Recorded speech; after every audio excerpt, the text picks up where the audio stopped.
Sa unang pagkakataon mga idol, nagsalita itong si Stephen Curry patungkol sa kanilang kalagayan at kung ano raw ang posibilidad na sila'y magti-trade para sa isang star player.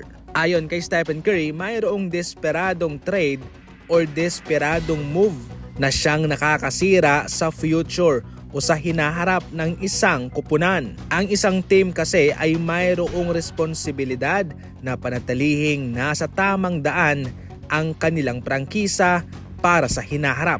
Ibig sabihin niyan ay dapat na mayroon ding plano ang isang team para sa kanilang hinaharap. Hindi lang sila nakafocus ngayon, kundi nakafocus din sila sa future. Kaya importante yung mga batang manlalaro dahil sila ang magpapatuloy. Hindi ibig sabihin na hindi raw sila aktibo sa mga trade, sa mga plano, sa mga usapan ay wala silang gagawin. Hindi rin naman daw po pwedeng ibigay na lang ng ganon-ganon ang kanilang mga asset, ang kanilang iniingatang pick para lang sa malaking oportunidad.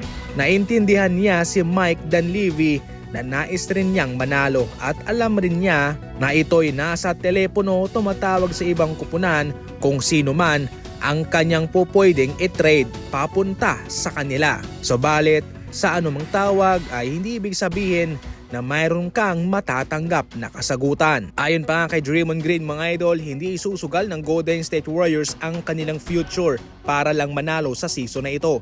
Kanilang gagawin ang lahat ng kanilang makakaya para makatawid sila. Kung tutuusin, ayon pa kay Draymond Green, pati si Coach Steve Kerr, si Stephen Curry at siya ay hindi pabor na isugal yung mga picks nila, yung mga batang players nila para lang sa isang star player. Ang gumagawa lang daw niyan ay mga bad teams at bad organization in which hindi sila ganyan. Mayroon pa naman daw tsansa ang Golden State Warriors na makakuha ng mga manlalaro sa free agency. Pero kung pag-uusapan ng trade, nag-iingat sila. You see mga idol, kung mapapansin nyo, yan ang championship mindset ng Golden State Warriors. Long term ang kanilang pinaplano, hindi lang sa season na ito, hindi lang sa taong ito. Yan mismo ang kanilang ginawa kay Stephen Curry na nagresulta sa isang dinastiya at yan din sa ngayon ang kanilang pinaplano. Maroon ding mga usap-usapang umuusbong mga idol na ang Golden State Warriors ay posibleng magtanking para kay Copper Flag. Sa ngayon, nasa dalawa lang yan.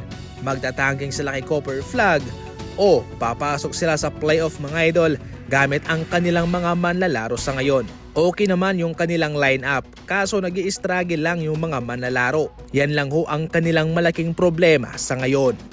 Kahit sa anong aspeto, itong si Michael Jordan talaga ang GOAT sa NBA. Eto mga idol, ang isang halimbawa na si Michael Jordan ang the greatest of all time. Siya lang naman ang tanging manlalaro sa NBA ang gumawa nito ng 4 na beses sa NBA history. Nanalo ng kampyonato, nanalo ng Finals MVP, nanalo ng regular season MVP, first team All-NBA, first team All-Defense at sa scoring title champion at pati sa pangunguna sa scoring sa playoff. Grabe, 4 na beses nangyari yan at si Jordan lang ang nakagawa niyan. Ganyan katindi ang isang Michael Jordan.